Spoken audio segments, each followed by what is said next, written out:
দালালদের দৌরাত্মে অতিষ্ঠ বিআরটিএ কার্যালয়ে সেবা নিতে আসা গ্রাহকরা। ছোট বড় যে কোনো পরামর্শ কিংবা কাজেই গুনতে হয় অর্থ, কখনো কখনো কয়েক খাতেও দিতে হয় টাকা। দীর্ঘদিনের এমন অভিযোগে এবার দেশব্যাপী এনফোর্সমেন্ট কার্যক্রমের অংশ হিসেবে অভিযানে নামল দুর্নীতি দমন কমিশন দুদক। ধরা পড়ল দালাল চক্রের সদস্যরা।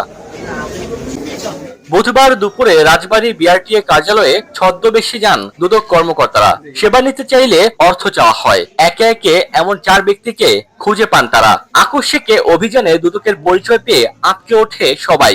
এ সময় দালাল চক্রের 4 জনকেই আটক করে দুদক।